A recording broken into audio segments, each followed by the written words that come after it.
फिर से स्वागत है आप सभी का हमारे यूट्यूब चैनल श्रीचंद मैथ्स में। तो इस वाले वीडियो लेक्चर में आपको हम कक्षा 10 गणित का जो आपका पहला चैप्टर है वास्तविक संख्याओं के अंतर्गत उसका जो आपका पहला चैप्टर है प्रश्नावली 1.1 के सभी क्वेश्चनों का कंप्लीट सॉल्यूशन करके बताएंगे। हालांकि हमने पहले ही प्रश्नावली 1.1 से लेकर जितने भी आपके वास्तविक संख्याओं के अंतर्गत जितने भी एक्सरसाइज थे सभी एक्सरसाइजों का हमने कंप्लीट सॉल्यूशन करके बता दिया है। लेकिन ये जो आपका क्लास हो रहा है 1D1 आपका उत्तर प्रदेश बोर्ड परीक्षा 2021 के लिए हो रहा है, क्योंकि आपको पता है कि जो आपके एग्ज़ाम है वो आपके पोस्टपोन्ड हो गए हैं और वो आपका मई के दूसरे सप्ताह में जाकर होगा। तो अगर मई के दूसरे सप्ताह में आपका स्टार्ट होगा तो ये ज़रूरी नहीं है कि जो मैथ का पेपर हो पहले ही आ जाए। ठीक है, मैथ के पेपर वास्तव में पहले होता ही नहीं, पहले तो आपका हिंदी का पेपर स्टार्ट होता है। ठीक है, तो अगर मैथ का पेपर होगा तो कम से कम ना तो 14-15 मई या 18-20 मई तक होगा ही। ठीक है, तो अभी आपके पास अप्रैल का पूरा समय बाकी है और इधर आपका मई में 10 दिन बाकी है, प्रॉपर समय है। तो यहाँ से हम जो आपका यहाँ जो आपका क्लास होगा वो आपका क्या होगा, प्रश्नावली 1.1 के सभी क्वेश्चनों का हम आपको कंप्लीट सॉल्यूशन करके बताएंगे।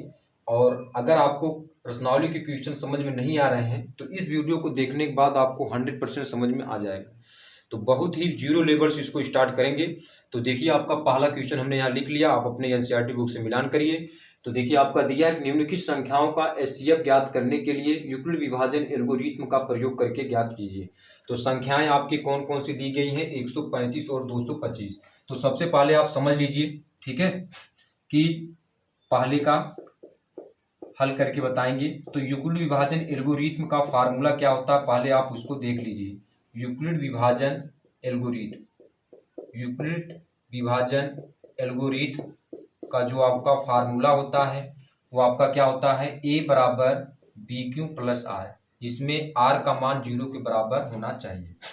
जहां पर भी हमारे पास R का मान यानी रिमाइंडर शेषफल आपका, अगर इसको हम हिंदी में लिखना चाहें तो इसे हम क्या लिखेंगे, भाज्य बराबर भाजक गुणे भागफल और प्लस क्या होता है आपका शेषफल होता है। ठीक है, जहां पर भी हमारे पास रिमाइंडर शेषफल 0 के बराबर हो जाएगा वहीं पर जो उसका भाजक होगा वही आपका क्या हो जाएगा, एचसीएफ हो जाएगा। जैसे अब अगर हमको 135 और 225 लेकर चलना है तो 135 और 225 का हमको एचसीएफ निकालना है बाई यूक्लिड डिवीजन एल्गोरिथम का प्रयोग करके निकालना है। तो सबसे पहले इसमें हम देख लेंगे कि 135 और 225 में बड़ी संख्या कौन होगी। जो बड़ी संख्या होगी वही आपका क्या हो जाएगा, भाज्य बन जाएगा, और जो छोटी संख्या होगी वही आपका क्या होगा, भाजक हो जाएगा। तो 135 और 225 में आप देखिए तो 225 आपकी बड़ी संख्या है, 225 आपकी बड़ी संख्या, तो ये आपका भाज्य के प्लेस पे हो जाएगा, यानी भाज्य की जगह पे ये हो जाएगा। अब इसमें हम कितने से भाग करेंगे, 135 से भाग करेंगे। तो भाग आप इधर एक साइड में कॉपी में भी उधर कर सकते हैं। तो 135 से भाग करेंगे किसमें, आपका 225 में, तो एक बार जाएगा। ठीक है, यहाँ आपका 0 हुआ, 12 में से 3 घटाएंगे तो आपका 9 और ये आपका कट जाएगा 90, यानी 135 गुणे 1, यानी भागफल हमारे पास 1 हुआ और शेषफल हमारे पास कितना हुआ, 90। अभी भी देखिए आपका शेषफल 90 जो है वो आपका 0 के बराबर नहीं है। तो अगर ये 0 के बराबर नहीं है तो हम प्रक्रिया को आगे बढ़ाते रहेंगे। तो अब किसको लेकर चलेंगे, 135 और 90 को लेकर चलेंगे। तो अब देखिए 135 और 90 में कौन बड़ा है, 135। तो 135 आपका क्या बन जाएगा, भाज्य बन जाएगा, और 90 आपका क्या बनेगा, भाजक। तो 90 गुणे 1। अब हमारे पास यहाँ भाग कर लेते हैं क्योंकि 90 दूना 180 होता है, तो एक ही बार जाएगा। तो हमारे पास 135 90 एक बार यानी 90 हो जाएगा। तो यहाँ 5 और 13 में से 9 घटाएंगे, 9 4 13 45। तो यानी हमारे पास शेषफल कितना बचा, 45 बचा। अभी भी देखिए 45 क्या 0 के बराबर है, 45 0 के बराबर नहीं है। तो अब हम किसको लेकर चलेंगे, 90 और 45 को लेकर चलेंगे। ठीक है, तो 90 और 45 को लेकर चलेंगे तो 90 आपका क्या बन जाएगा, भाज्य बन जाएगा। 90 क्या बन जाएगा, भाज्य बन जाएगा, और भाजक हमारे पास क्या बनेगा, 45। तो 45, और आपको पता है 45 दूना 90 और शेषफल हमारे पास कितना हो जाएगा, 0। ठीक है, 45 दूना 90 और शेषफल कितना हो जाएगा, 0 हो जाएगा।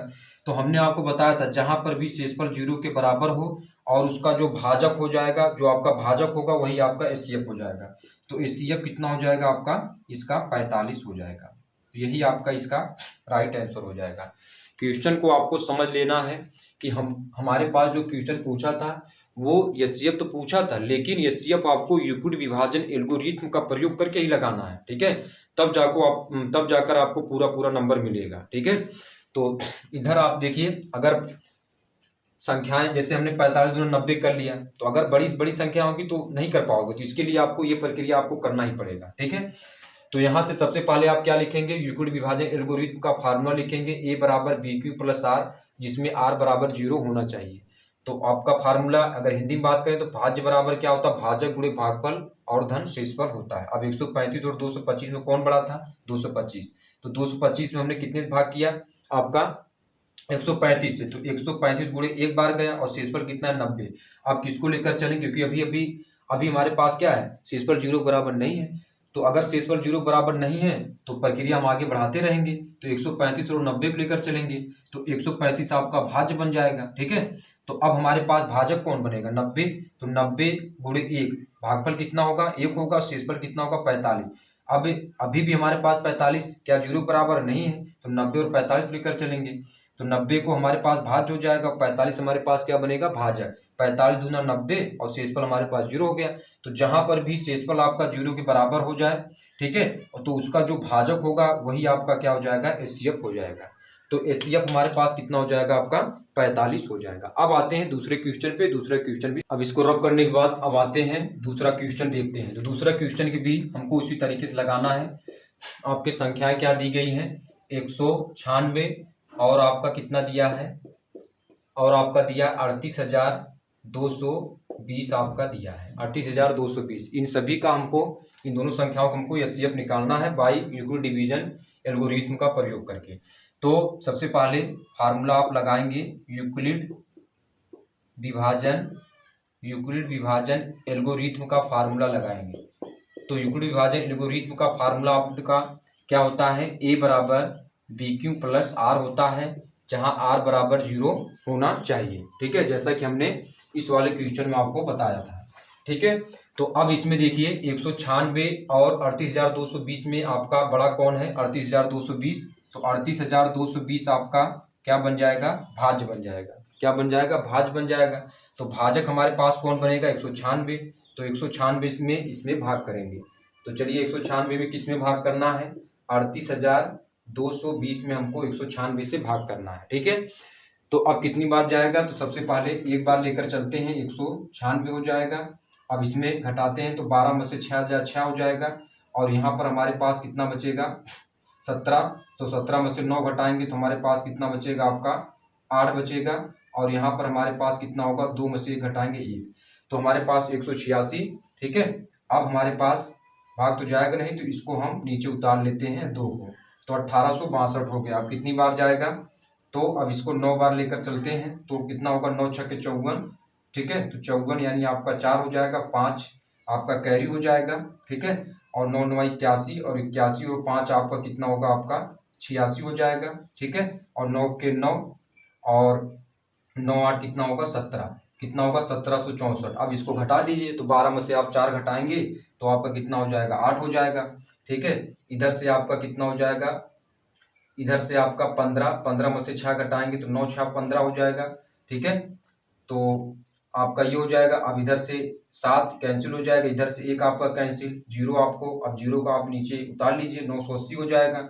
ठीक है, अब कितनी बार, 5 बार लेकर जाइए, 5 छक्का 30 हो जाएगा, और 9 45, और 45 और 3 कितना हो जाएगा आपका 48 का 8, और 4 कैरी हो जाएगा, 5 1 के 5 4 9, ये आपका कट गया। तो यानी हमारे पास यहाँ पर भी शेषफल आपका क्या हो गया, 0 आ गया, यानी 196 और गुणे आपका 195, यानी भागफल हमारे पास कितना आया, 195, और शेषफल यानी रिमाइंडर कितना आया, 0 के। तो जहां पर भी शेषफल आपका 0 के बराबर आता है, और उसमें हम ये चेक कर लेते हैं कि भाजक हमारे पास कौन है, वही आपका एचसीएफ होता है। तो एचसीएफ हमारे पास कितना हो जाएगा, 196। तो 196 आपका यही एचसीएफ आपका हो जाएगा। ठीक है, ये जहां पर भी हमारे पास शेषफल 0 आएगा, वही उसका जो भाजक होगा वही आपका एचसीएफ हो जाएगा। तो 196 और 38,220 का जो एचसीएफ आएगा वो आपका कितना आएगा, 196 आएगा। ठीक है, अब आते हैं अगले क्वेश्चन पे। चलिए पहले इसको रब कर लेते हैं, हम आते हैं अगले क्वेश्चन पे। रब करने के बाद अब आते हैं तीसरे नंबर क्वेश्चन को भी सॉल्व करते हैं। ठीक है, तो अब यहाँ लिखते हैं तीसरे नंबर का आपका क्वेश्चन क्या है।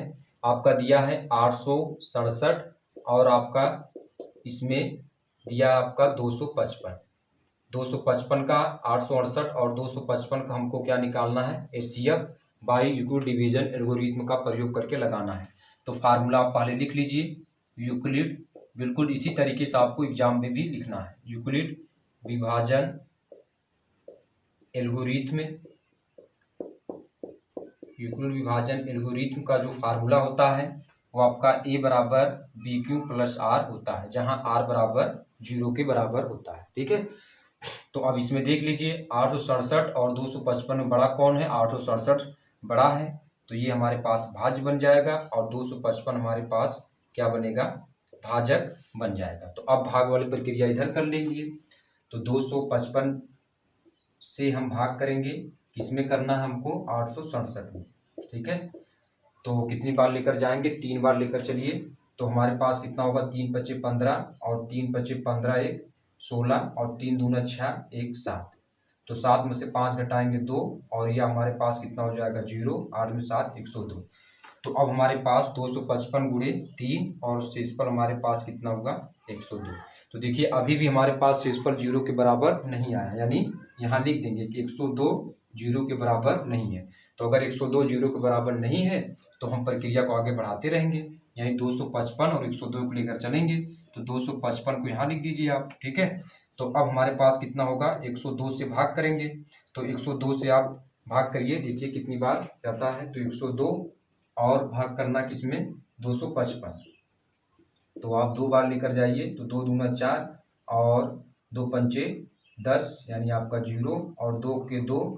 ठीक है, तो यानी यहाँ पर कितना होगा, 2 दूना 4 और ये हमारे पास 2 पंचे 10।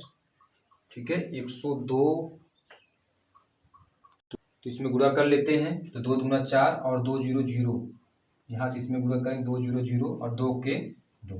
तो हमारे पास 204 आया। अब इसको घटा देते हैं। 5 में 4 जाए 1 और यहाँ 5। ठीक है, और ये आपका कट जाएगा, यानी हमारे पास 51, यानी 102 गुणे 2 और प्लस कितना होगा 51। तो 51 रिमाइंडर आपका हुआ। तो 51 अभी भी आपका 0 के बराबर नहीं है। तो 0 बराबर नहीं है तो 102 और 51 को लेकर चलेंगे। तो 102 आप यहाँ लिखेंगे, ये आपका भाज्य हो जाएगा। भाजक हमारे पास 51 होगा। तो 51 और गुणे आप इसको कितनी बार लेकर जाएंगे, 51 और भाग किसमें करना, 102 में।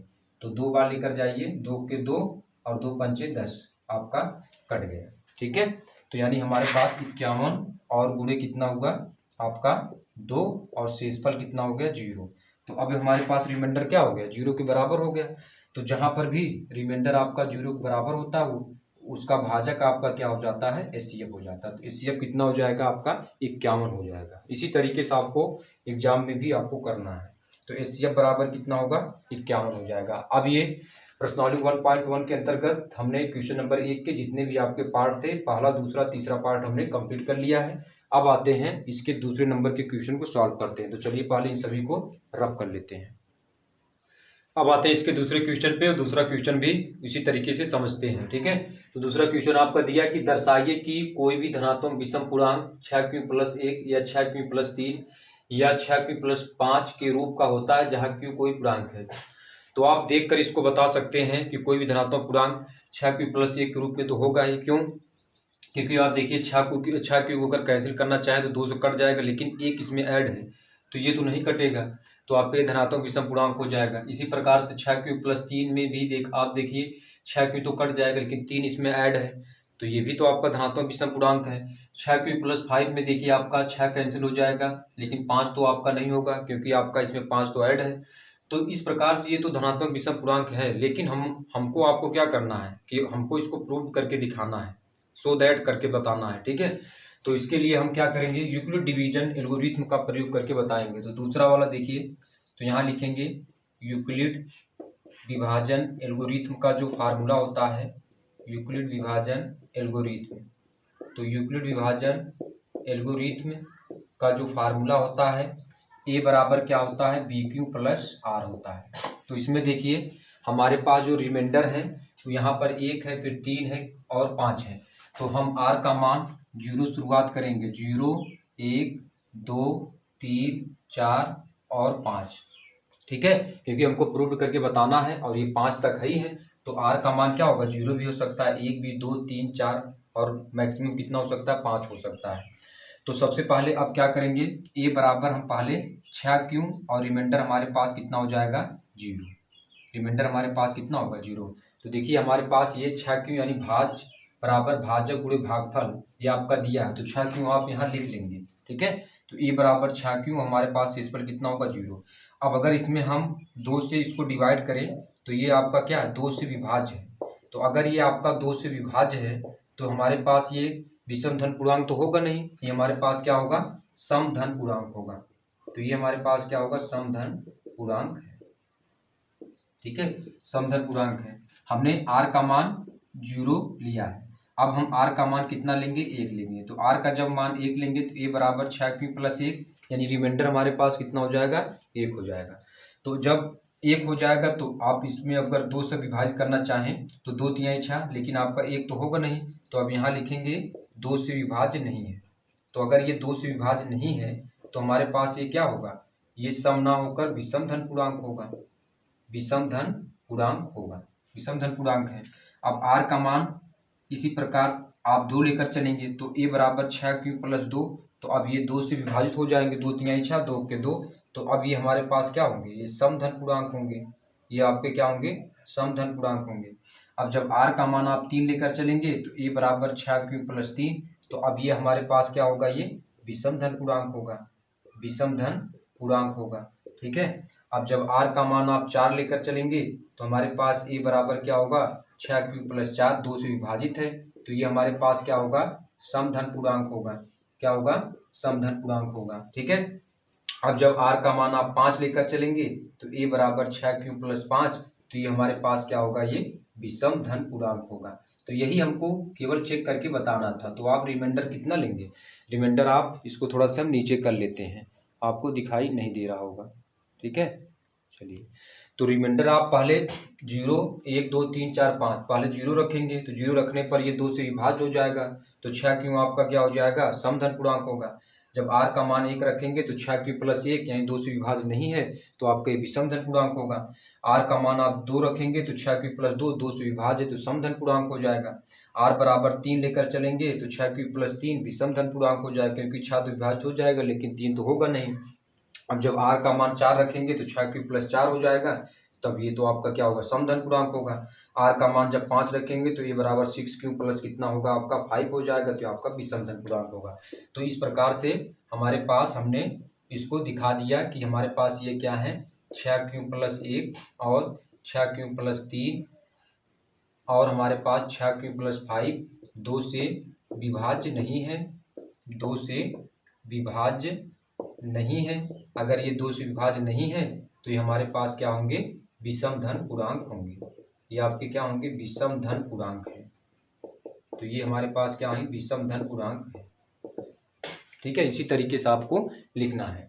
अब आते हैं तीसरे नंबर क्वेश्चन भी सॉल्व करते हैं, तो चलिए पहले इसको रब कर लेते हैं। अब आते हैं इसके बाद क्वेश्चन नंबर 3 की तरफ, तीसरा क्वेश्चन भी देख लेते हैं।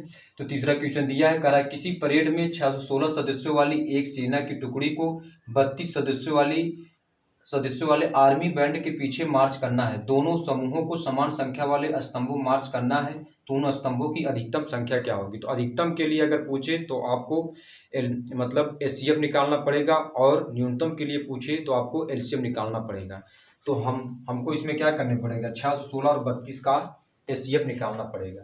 तो अब यहाँ हम लिखेंगे 616 और 32 का एचसीएफ निकालेंगे, किससे निकालेंगे, यूक्लिड विभाजन एल्गोरिथम का प्रयोग करके, यूक्लिड विभाजन एल्गोरिथम का प्रयोग करके ज्ञात करेंगे, यूक्लिड विभाजन एल्गोरिथम का प्रयोग करके निकालेंगे। तो चलिए निकाल लेते हैं इसको। तो 616 और 32 का निकालना है, तो हम यहाँ क्या करेंगे, 616 32, तो 616 32 में बड़ा कौन है, 616, तो हमारे पास सूत्र क्या होता है, ए बराबर बी क्यू प्लस आर, जहाँ आर बराबर 0 के। तो 616 यहाँ लिखते हैं अब 32 से इसमें भाग करेंगे, तो 32 से भाग किसमें करना है, 616 में। 616 में 32 से भाग करना है, तो 32 इक्के 32, तो हमारे पास कितना बचेगा, 11 में से 9, 11 में से 2 घटाएंगे 9, और यहाँ पर 5 में 3 घटाएंगे 2, 6 को नीचे उतार लेते हैं, तो 9 बार 32, 9 कितना होगा, 9 दूना 18 और 9 त्रिक 27, 1 28, ये हो जाएगा। 16 में से 8 घटाएंगे 8, ये कट हो जाएगा, यानी 32 गुणे 19 और शेषफल रिमाइंडर हमारे पास 8 बचा। तो अब देखिए अभी भी हमारे पास 8 जो है वो 0 के बराबर नहीं है, तो 8 जब 0 के बराबर नहीं है तो 32 और 8 को लेकर चलेंगे, तो 32 को यहाँ लिखेंगे, 8 चौके 32 और प्लस 0। अब हमारे पास शेषफल 0 के बराबर हो गया, तो हमारे पास जो HCF होगा वो आपका कितना हो जाएगा, 8। तो इसमें हमको पूछा क्या था, कह रहा था कि उन स्तंभों की अधिकतम संख्या ज्ञात कीजिए। तो स्तंभों की यहाँ लिखेंगे, स्तंभों की अधिकतम संख्या, स्तंभों की अधिकतम संख्या कितनी हो जाएगी, अधिकतम संख्या कितनी हो जाएगी, 8 हो जाएगी। तो स्तंभों की जो अधिकतम संख्या होगी वो आपकी कितनी हो जाएगी, 8, और यही 8 आपका क्या होगा, फाइनल आंसर हो जाएगा। तो इस प्रकार हमने क्वेश्चन नंबर 1 से लेकर 3 तक हमने आपको कंप्लीट सोल्यूशन करके बता दिया है। तो इस वाले क्लास में प्रश्नावली 1.1 के सभी क्वेश्चनों का कंप्लीट सोल्यूशन करके बताएंगे। तो 3 तक तो हो गए, आप 4 आगे देखते हैं, आपका अगला क्या है, चौथा और पांचवा, इसको भी करके बताते हैं। तो चलिए पहले इसको रब कर लेते हैं। अब आते हैं इसके चौथे नंबर क्वेश्चन को, और चौथे नंबर क्वेश्चन भी सॉल्व करते हैं। तो देखिए क्वेश्चन नंबर 4 आपका क्या है, कह रहा है यूक्लिड विभाजन प्रमेयिका का प्रयोग करके दर्शाइए कि किसी धनात्मक पूर्णांक का वर्ग किसी पूर्णांक m के लिए 3m या 3m प्लस 1 के रूप का होता है। तो हमको इसमें क्या करना है, यूक्लिड विभाजन प्रमेयिका का प्रयोग करके बताना है। तो देखिए यूक्लिड विभाजन एल्गोरिथम क्या होता है, a बराबर BQ प्लस r और r बराबर 0 होता है। ये एल्गोरिथम की कहानी है। एल्गोरिथम में क्या होता है, r का मान 0 के बराबर होता है, लेकिन इसमें आपका क्या होता है, a बराबर BQ प्लस r, ये तो होता है, लेकिन इसमें r is not equal to 0, ठीक है। r इसमें 0 के बराबर नहीं होना चाहिए, किसमें, प्रमेयिका में 0 के बराबर नहीं होना चाहिए, और एल्गोरिथम में 0 के बराबर होता है। तो हमको इसमें क्या करना है, यूक्लिड विभाजन प्रमेयिका का प्रयोग करके बताना है। तो हमारे पास यहाँ लिखेंगे यूक्लिड विभाजन प्रमेयिका क्या होता है, a बराबर BQ प्लस r, a बराबर BQ प्लस r, जहाँ r is not equal to 0, जहाँ r 0 के बराबर नहीं होता। अब इसी का प्रयोग करके हमको बताना है। तो अब कह रहा है किसी धनात्मक पूर्णांक का वर्ग किसी पूर्णांक m के लिए 3m या 3m प्लस 1 के रूप का होता है। तो यहाँ मान लेंगे, माना धनात्मक पूर्णांक हमारे पास क्या है, x मान लेते हैं। धनात्मक पूर्णांक हमारे पास क्या है, x।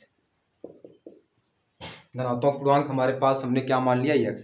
आप कुछ भी मान सकते हैं, केवल हमको इसको प्रूव करना है कि किसी धनात्मक पूर्णांक का जो वर्ग होता है वो आपका 3m या 3m प्लस 1 के रूप का होता है।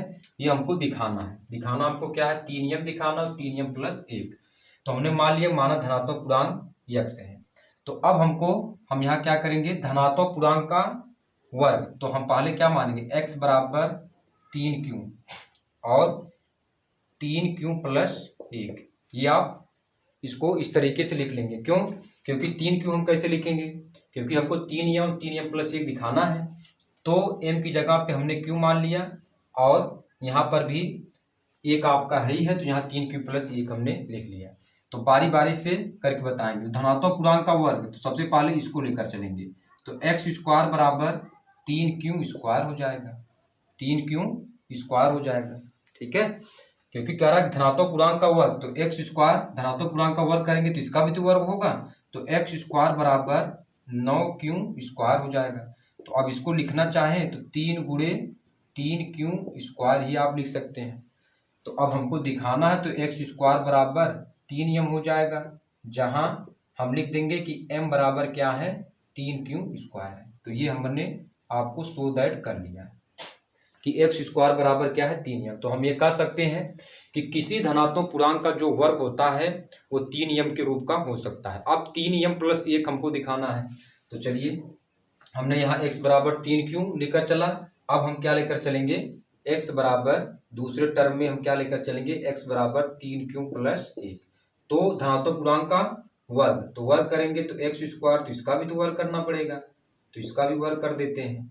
तो एक्स स्क्वायर बराबर a + b का होल स्क्वायर यानी a का वर्ग प्लस b का वर्ग प्लस 2ab यानी 6 क्यों हो जाएगा। तो एक्स स्क्वायर बराबर 9 क्यों का वर्ग प्लस 6 क्यों और प्लस 1। तो एक्स स्क्वायर, अब इसमें देखिए कॉमन कर लीजिए, तो 3 क्यों आपका कॉमन है, ठीक है। तो अब हमारे पास कितना बचेगा, 3 त्रिक 9 यानी 3 क्यों और प्लस कितना 2 और प्लस 1। तो हमको क्या दिखाना है, आपको 3m + 1 दिखाना है। तो हम यहाँ क्या करेंगे, एक्स स्क्वायर बराबर 3m + 1 के रूप में लिख देंगे। और यहाँ पर क्या लिखेंगे, जहाँ m बराबर हमारे पास क्या है, क्यों कोष्टक में आपका क्या है 3 क्यों + 2 है, ये आपका m के बराबर होगा। और बाकी हमारे पास ये क्या हो जाएगा 3m और 1 आपका ही है, तो एक्स स्क्वायर 3m + 1 के रूप का होगा। तो यानी हम ये भी कह सकते हैं कि किसी भी धनात्मक पूर्णांक का वर्ग जो होता है वो 3m + 1 का रूप का भी होता है, ठीक है। तो इस प्रकार हमने क्वेश्चन नंबर 4 का भी क्वेश्चन का यहाँ सोल्यूशन देख लिया। अब आते हैं 5 नंबर क्वेश्चन को, उसको भी सॉल्व करते हैं। तो चलिए पहले इसको रब कर लेते हैं। अब आते हैं इसके प्रश्नावली 1.1 के जो आपका लास्ट क्वेश्चन है, 5वें नंबर का क्वेश्चन है इस फर्स्ट डिवीजन में, जो आपका प्रश्नावली 1.1 का लास्ट क्वेश्चन है। इसको आपको बहुत आराम से समझ लेना है। इसके बाद भी आगे भी प्रश्नावली 1.2 का भी क्वेश्चन करके बताएंगे। मतलब आपको 1 महीना 10 दिन के अंदर में आपके जितने भी आपके क्लास 10th में 30% आप वाला छोड़ करके जो 30% आपका सिलेबस निकाल दिया गया, उससे पढ़ने से कोई मतलब निकलने वाला नहीं है। उसको छोड़ करके जितने भी आपके सिलेबस में हैं, ठीक है, जितने भी आपके क्लास 10th के सिलेबस में हैं सभी का हम इसी तरीके से फास्ट रिवीजन करके बताएंगे। तो 5वां क्वेश्चन आप इसको पढ़ लीजिए। तो कह रहा है कि यूक्लिड विभाजन प्रमेयिका का प्रयोग करके दर्शाइए कि किसी धनात्मक पूर्णांक का घन 9m या 9m + 1 9m + 8 के रूप का होता है। जैसे हमने पिछला वाला लगाया था चौथा नंबर, बिल्कुल उसी तरीके से ये भी आपका 5वें नंबर का भी क्वेश्चन है। तो देखिए यहाँ पर हम लिखेंगे यूक्लिड विभाजन प्रमेयिका। यूक्लिड विभाजन प्रमेयिका आपका क्या होता है, a बराबर b³ + r, और इसमें r 0 के बराबर नहीं होना चाहिए। तो अब यहाँ पर मान लेते हैं कि माना धनात्मक पूर्णांक, ठीक है, माना धनात्मक पूर्णांक हमारे पास क्या है x है। तो x किसके बराबर होगा 9m, हमको घन के रूप में सेट करना है। तो x बराबर 3 क्यों + 1 और 3 क्यों + 2 इस रूप में हम लिख सकते हैं। तो अब हमको सबसे पहले x बराबर 3 क्यों लेकर चलेंगे। तो अब इसमें हम क्या करेंगे, दोनों पक्षों का घन करेंगे। तो यहाँ लिखेंगे दोनों पक्षों का घन करने पर, क्योंकि उसमें आपका वर्ग कहा था, इसमें घन कहा, तो घन करेंगे तो x³ और 3q का घन करेंगे तो 3 त्रिक 9 त्रिक 27 यानी कितना होगा 27q⁻3 हो जाएगा। तो x³ किस रूप में दिखाना 9m के रूप में, तो इसको हम लिख सकते हैं 9 × 3 लिख सकते हैं। तो अब x³ बराबर कितना हो जाएगा 9m, जहां आप लिख सकते हैं m बराबर 3q³। तो देखिए, तो हम ये कह सकते हैं किसी भी धनात्मक पूर्णांक का जो घन होता है वो 9m के रूप का भी हो सकता है। अब इसके बाद आते हैं अगला देखते हैं। तो अब x बराबर क्या लेकर चलेंगे 3q + 1, इन दोनों का घन करेंगे तो 3q + 1 इसका भी तो घन करना पड़ेगा। तो x³ अब फार्मूला लगा देंगे 1/3 यानी 3q⁻3 + 1/3 और प्लस क्या होता है 3ab, 3 × 3q और × 1 और कोष्टक में 3q + 1। तो अब इसको 3 त्रिक 9 त्रिक 27 q⁻3 + 1 और 3 त्रिक 9q हो जाएगा, कोष्टक में 3q + 1 हो जाएगा। तो हमको क्या दिखाना है 9m + 1 के रूप में दिखाना। थोड़ा और सॉल्व करते हैं तो 27q⁻3 + 1 9 त्रिक 27 क्यू स्क्वायर हो जाएगा और प्लस कितना होगा 9 क्यू हो जाएगा। ठीक है, ये आपका हो जाएगा। ठीक है, अब इसको इधर सॉल्व करते हैं। तो अब एक्स क्यूब बराबर हमारे पास देखिए, इसको एक तरफ कर लेते हैं, 27 क्यू घाते 3 है और प्लस 27 क्यू स्क्वायर है और प्लस कितना है 9 क्यू है। ठीक है, और ये आपका प्लस 1। तो अब देखिए इसमें कुछ ना कुछ कॉमन हो जाएगा आपका, तो आप देखेंगे तो 9 क्यू इसमें कॉमन है, तो 9 त्रिक 27 3 क्यू स्क्वायर हो जाएगा और प्लस 9 त्रिक 27 यानी आपका 3 क्यू होगा। ठीक है, और इधर से हमारे पास 1 और प्लस 1। तो अब देखिए हम इसको लिख सकते हैं एक्स क्यूब बराबर 9m प्लस 1, जहाँ m बराबर हमारे पास कितना होगा क्यू कोष्टक में 3 क्यू स्क्वायर और प्लस 3 क्यू और प्लस 1, ये हमारे पास m के बराबर हो जाएगा। अब इसके बाद हमको 9m प्लस 8 के रूप में दिखाना है। तो अब देखिए ये वाला हमने सीधे कर लिया, तब इसको हम क्या लिख सकते हैं, किसी भी धनात्मक पूर्णांक का जो घन होता है वो आपका क्या होता है 9m प्लस 1 के रूप का भी होता है। अब आते हैं अगले वाले पे। तो अगले वाले में हमको 9m प्लस 8 के रूप में दिखाना है, तो इसको रफ कर लेते हैं।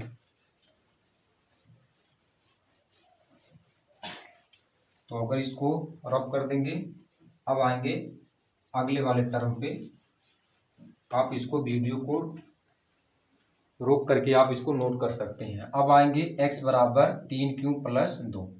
तो अब इसका भी घन करेंगे, तो एक्स क्यूब बराबर 3 क्यूब प्लस 2, इसका घन हो जाएगा। तो एक्स क्यूब 1 घाते 3 यानी 3 क्यूब घाते 3 और प्लस 2 घाते 3 प्लस 3ab 3 गुणे 3 क्यू और गुणे 2 और 3 क्यू प्लस 2। तो एक्स क्यूब हो जाएगा 3 त्रिक का 9 त्रिक 27 क्यू घाते 3 प्लस 8 हो जाएगा, 3 त्रिक का 9 और 9 दूना 18 क्यू हो जाएगा, 3 क्यू प्लस 2 हो जाएगा। तो अब इधर से देखिए हमारे पास कितना होगा 27 क्यू घाते 3 प्लस 8 प्लस 18 त्रिक कितना होगा आपका 8 त्रिक 24 और 3 के 3 18 त्रिक 54 यानी 54 क्यू स्क्वायर और प्लस 18 दूना 36 क्यू। अब देखिए इसमें क्यू वाले जो है उसको एक तरफ कर लीजिए आप। तो एक्स क्यू बराबर कितना हो जाएगा 27 क्यू घाते 3 होगा और प्लस 54 आपका कितना है क्यू स्क्वायर है और प्लस कितना हो जाएगा आपका 36 क्यू हो जाएगा और प्लस 8 हो जाएगा। तो अब इसमें देखिए कॉमन क्या है, एक्स क्यूब बराबर हमारे पास कितना होगा कॉमन, आप इसमें से 9 कर लीजिए, इसमें से 9 क्यू कॉमन कर लीजिए। 9 क्यू कॉमन करेंगे 9 त्रिक 27 यानी 3 क्यू स्क्वायर हो जाएगा और ये हमारे पास कितना होगा 9 छक 54 यानी 6 क्यू और प्लस 9 चौक 36 ये हो जाएगा प्लस 8। ठीक है, तो अब हमको एक्स क्यूब बराबर हम इसको क्या लिख सकते हैं 9m प्लस 8 और जहां हमारे पास क्या हो जाएगा यम बराबर क्या हो जाएगा यहाँ से यहाँ तक, यानी हमारे पास कितना हो जाएगा क्यू कोष्टक में 3 क्यू स्क्वायर प्लस 6 क्यू और प्लस 4 ये आपका हो जाएगा। ठीक है, फार्मूला आपको पता होना चाहिए, a प्लस बी का होल क्यू का फार्मूला हमने रखा है। फिर हमने क्या किया है क्यू वालों को एक तरफ सेट कर लिया है, उसमें कॉमन 9 क्यू है, तो 9 क्यू कॉमन बाद इतना हमारे पास आया, तो हमको 9m प्लस 8 के रूप में दिखाना है। तो इतना यानी इसके जगह पर हम क्या मान सकते हैं यम, तो हमारे पास ये 9 हो जाएगा, इसके जगह पर हमने यम मान लिया तो यम हो जाएगा और प्लस 8। तो इस तरीके से हमने प्रश्नावली 1.1 के क्वेश्चन को भी हमने सॉल्व कर लिया है। अब इसके बाद वाला जो वीडियो लेक्चर होगा उसमें हम प्रश्नावली 1.2 का फास्ट रिवीजन करके बताएंगे। तो चलिए इस क्लास को यहीं पर अंत करते हैं।